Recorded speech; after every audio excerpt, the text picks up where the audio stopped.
Hello बच्चों, कैसे हैं आप सब। आशा करती हूँ कि आप सब बहुत अच्छे होंगे और बहुत मज़े में होंगे।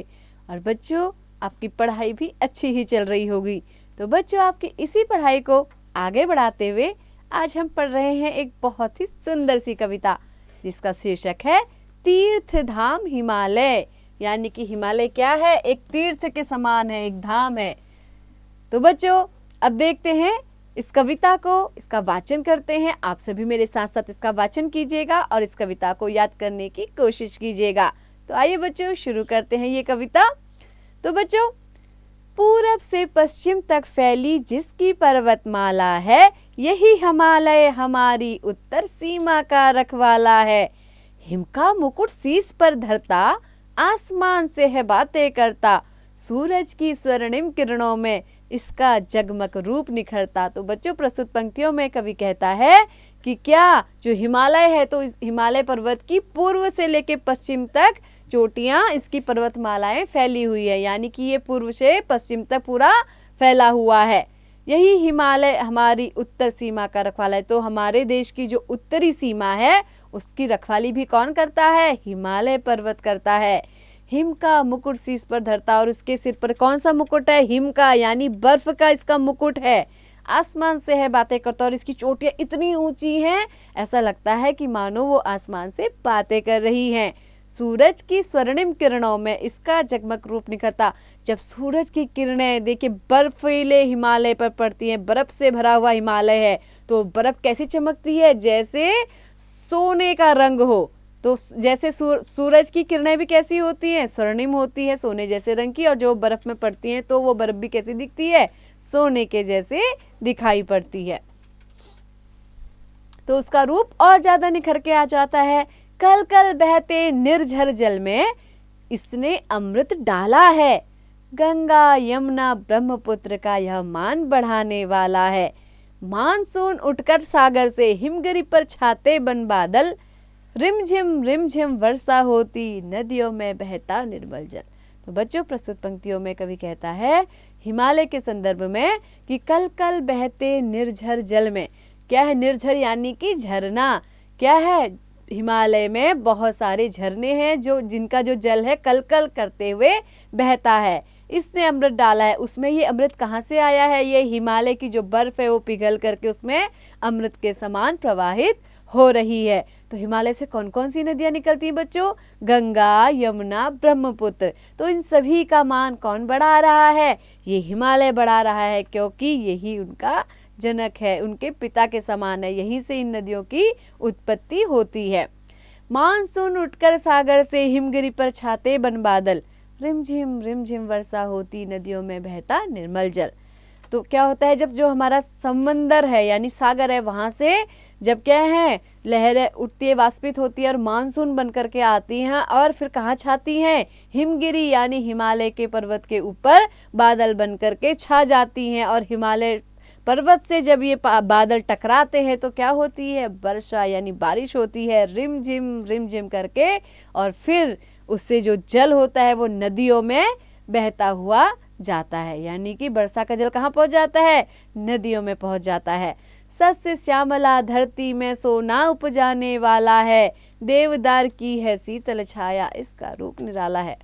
तो देखो बच्चों, जब बारिश होती है तो सस्य श्यामला धरती जो हमारी क्या है? ऐसी धरती जो बहुत ही उपजाऊ है, कितने असंख्य जीवों का ये पालन पोषण करती है।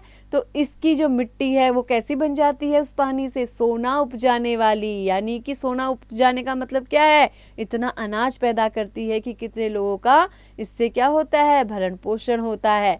देवदार की है शीतल छाया इसका रूप निराला है। और आप देख सकते हैं कि हिमालय पर्वत में, हिमालय श्रृंखला में हमें ज़्यादातर देवदार के पेड़ दिखाई देते हैं, जिसकी शीतल छाया से इसका रूप तो बिल्कुल अद्भुत निराला प्रतीत होता है। तो आगे बढ़ते हैं बच्चों, अगली पंक्तियां हैं। तीर्थ धाम इसके आंगन में, अतुल संपदा औषध वन में, तपन थकन सब हरने वाली शीतलता है मंद पवन में। तो जितने भी जो हिमालय है, हिमालय में बहुत सारे तीर्थ भी हैं, धाम भी हैं इसके आंगन में, जैसे बद्रीनाथ, केदारनाथ, गंगोत्री, यमुनोत्री, ऐसे असंख्य बहुत सारे धाम जो है किसके आंगन में विराजते हैं? ये सब कहाँ विद्यमान है? हिमालय के आंगन में। अतुल संपदा औषध वन में, और जो इसके वन है वहाँ क्या है? औषधि पाई जाती हैं, एक से एक बढ़ के औषधि है, इसका अतुल भंडार है औषधि का। कहाँ? हिमालय के वन में। तपन थकन सब हरने वाली शीतलता है मंद पवन में, और वहाँ जो हवा बहती है मंद मंद, उसमें ऐसी शीतलता है कि वो आपकी सारी थकान को, सारी तपन को, थकन को हर लेती है, और आप बिल्कुल अपने आप को ऊर्जावान महसूस कर पाते हैं। आगे बढ़ते हैं बच्चों, आगे की पंक्तियां हैं। ऋषि मुनियों की तपोभूमि यह, वेदों को इसने पाला है, सदियों से खड़ा सजग प्रहरी, सीमा का रखवाला है। भारती का अर्थ वाणी है, यह धरती के अर्थ में आया है। तो बच्चों, प्रस्तुत पंक्तियों में कवि कहता है कि हिमालय क्या है? ऋषि मुनियों की तपोभूमि है। किसी भी ऋषि मुनि को जब तपस्या करनी होती तो वो किसकी गोद में चला जाता था? वो हिमालय चला जाता था।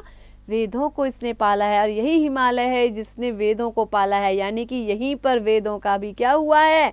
निर्माण हुआ है। यहीं पर ऋषि मुनियों ने जब वेदों का पाठ किया तो पीढ़ी दर पीढ़ी वो वेद पाठ आगे बढ़ते चले गए। तो इस प्रकार से उनका पालन करने वाला भी कौन है? उनको पालने वाला भी कौन है?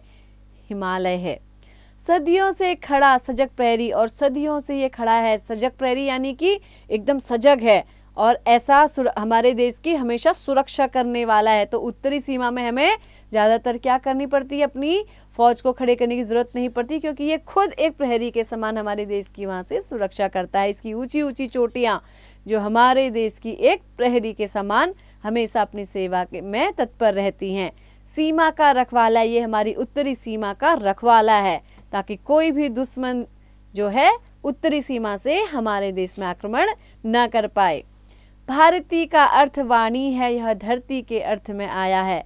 और भारती का जो अर्थ है वो क्या होता है? वाणी से है, यानी कि हमारी जो मुंह से निकली हुई वाणी है वो अर्थ है, यह धरती के अर्थ में आया है। तो जो हिमालय है ये क्या है? इस भारत की जो धरती है उसमें क्या है? एक अर्थ के रूप में यहाँ पर विद्यमान है। इस अर्थ में हम कहेंगे उसको कि हिमालय, हिम का जो आलय है, हिम का जो घर है, ऐसा जो उत्तर का हमारा जो प्रहरी है वो कौन है? हिमालय पर्वत है। तो बच्चों, आशा करती हूँ कि आपको ये पाठ अच्छे से समझ में आ गया होगा। इस कविता का भावार्थ भी आप समझ गए होंगे। आगे हम कुछ कठिन शब्दों को देख लेते हैं और इसके अर्थ को भी जान लेते हैं।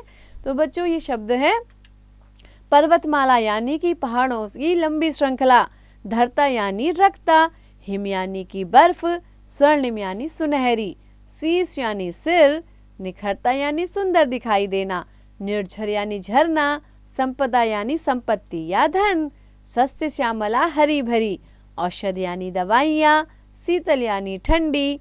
मंद यानी धीरे। तीर्थ धाम यानी तीर्थ स्थान।